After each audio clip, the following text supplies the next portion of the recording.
Hey guys, you are back with Live with MVI. I'm picking up from yesterday. I meant to come back yesterday, and yesterday just took longer than I wanted. So coming at you now. I finally got this Stinger Horizon Series 12.8 installed. This is for the 14 to 18. They do have a little bit bigger one, which is going to stick up out of the dash a little bit more and also give you digital dash controls, whereas this one actually keeps the factory. I'll take this phone out of its holder here in a few and show you some of that. So just to give you a quick overview of this, great little piece, super high def. The only thing I'm not really liking is it doesn't have Wi-Fi capability. So that said, there's no access to internet to download apps like Netflix and whatnot. There are ways to get that still on the screen if that's what you're after. We can talk about that. But the screen itself is super high def. And so this is the wireless CarPlay. One thing I just noticed came out is ChatGPT, which I think is pretty darn cool.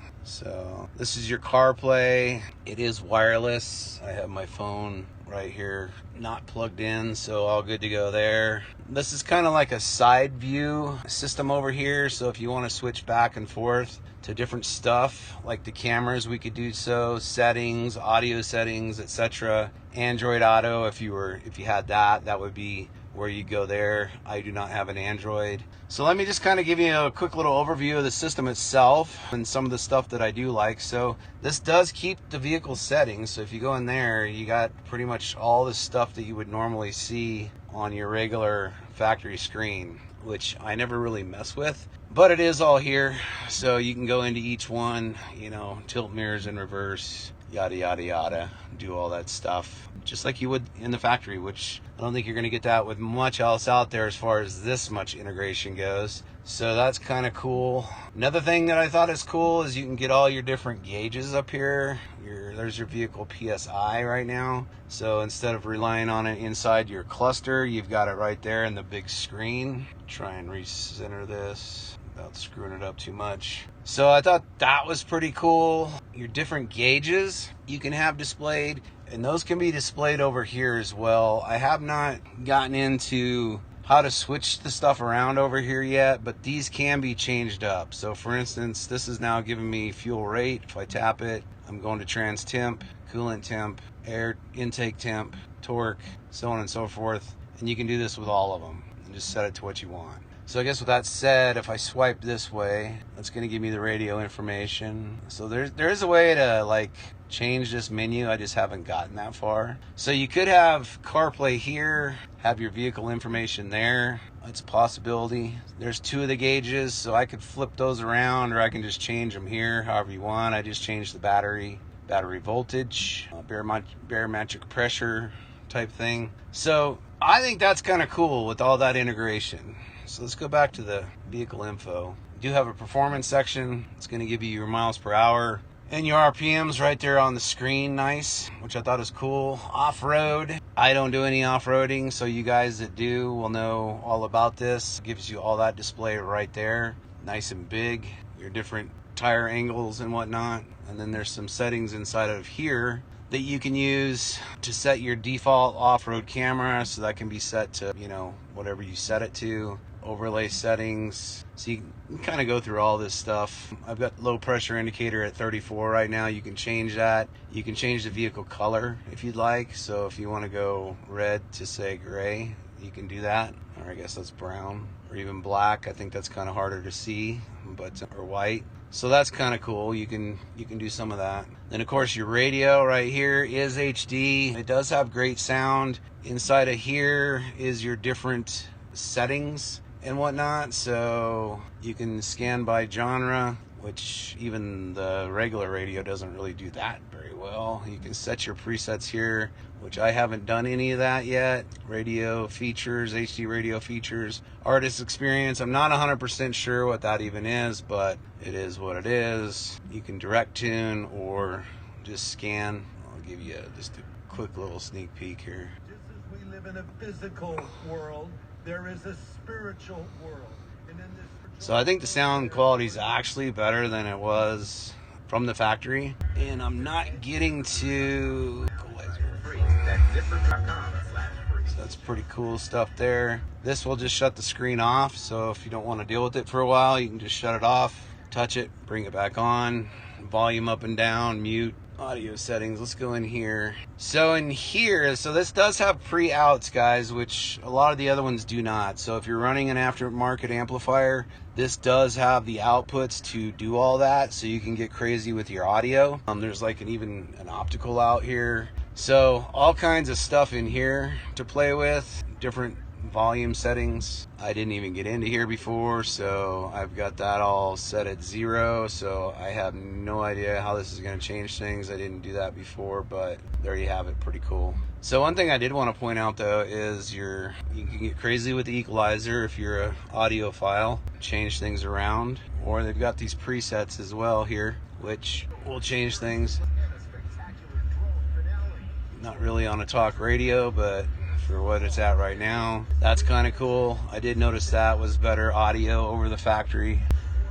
And then those are the advanced ones we talked about earlier, or you can simply set it kind of like you do on the factory type thing. Then you got subwoofer level down here, and I noticed that does actually change things, so that's kind of cool. I mentioned before we got started on the unboxing, you do lose Sirius XM, so if you subscribe, you are going to have to buy the other tuner they offer and activate that to use your account. The factory XM goes away, so you would then have to go here and activate the new Sirius thing, which I did not get the tuner on this. So that's a separate piece you plug in. There is an input on the back for that. And I think we got most of it. I do want to point out the cameras real quick. So one thing I thought about that was kind of cool on the cameras I hadn't really played with yet. I'm going to do a test drive here in a second, but you can change these to like park assist or off-road, and you'll notice it just put my wheels there. So, and I'm turning the steering wheel right now, and those guys are turning. So that could be an option for you guys looking to have more park assist. I'm not quite sure. I got to play with that more. I thought that was kind of a cool feature. And then you've got the camera set up here where you can go in and add whichever cameras you want to use. So I was able to use so it comes with 4 camera inputs. I've got the factory as the rear. So if you want to use a second rear, like a trailer camera or something like that, a third brake light, we are going to need to use a switcher. There is another input on this piece I have not been able to figure out how to use just yet. So I'm going to inquire about that still, and I can update you if you ask me about it. But for right now, I've got front all set up, yada, yada, yada. So, and we can view, oh, this will change the different labels and whatnot. So you can even do underbody. I actually just saw this for the first time, so that's kind of cool. All kinds of different labels. So if I want to change the camera views, we can. There's the left. These are very old cameras. I would go with different cameras if I were doing this setup, a little bit more high def, but there is the factory rear. So this gives you the option, you guys, I get a lot of that call too as well. How do I see my factory tailgate handle camera while going down the road? This will do that. Back to the front. Okay, now I'm going to show you, so I do have, this does have AV in, audio video in, and I currently have that set for my, not sure why it's not showing, that's weird, just had it working a while ago. Well, I had it set for my factory, or not my factory, but my third brake light camera, and I don't know if that got unplugged or what the deal is there, but it's not getting signal right there. I was hoping to show you that, but that was going to the third brake light. This could be any composite video input though. It does not have to be a camera. It could be literally anything. But let's see if this works here. Back here. Alright, so I had to play with this earlier majorly. So it does have an HDMI input. I am going to plug my phone in. Well, I think I might have messed things up by playing around with that other phone, but let me see.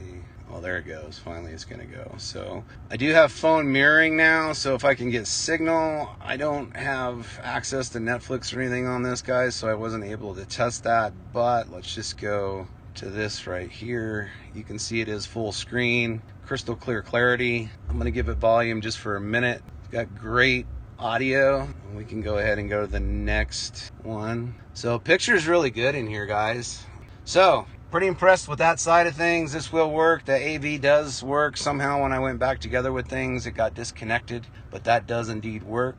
And I think this pretty much wraps up most everything. I am going to go ahead and do this. So take it out of the holder so I can give you so it does retain, this one does retain the factory air controls. And the finish on this, guys, is really, really nice. I've got this all wrapped up because it is going to the customer and it's gonna go back out to him brand spanking new. This I'll point out here, so pull this back. You can see I just activated my ventilated seats, which feels great right now because it's hot outside. If you do not have these buttons, there's a plate that goes right there and snaps in, so it'll make that finish all nice and neat type thing. So that said, let me see if I can give you a little bit of the camera action while in motion without getting myself into trouble. So it did just override that video, which is for safety obviously, and I've now got my front camera. Again, I don't want to, so that just went away. HDMI is coming back, so that's kind of cool. And if I go ahead and hit my blinker, my right turn just came on. Sorry for the unstableness. And I'm gonna go ahead and hit my left blinker. Try not to get into an accident. That comes on and will go away. And then our HDMI should come back, but I'm now probably messing with the Wi-Fi signal in this area, which is absolutely horrible. So with that said, I'm just gonna get out of that for right now and go back to radio. So hope this did a decent job of showing you all the features. This is extremely high quality screen. Very impressed with that. Wish it had Wi-Fi, but it doesn't. But for you guys that don't care about that and want some of that cool off-road stuff, there you have it. So actually, with that said, let's try one more thing here. If I can do this without getting myself into trouble. So I think you can actually add parking lines to that too. Just got to go in and turn them on, so kind of seeing those turn at the same time. So anyway, I'm gonna get out of here before I get myself into an accident. Hope this was educational for you and worthwhile. I appreciate you watching. As always, message us on the site or right here on Facebook. Happy to answer any questions and get you going. All right, thanks.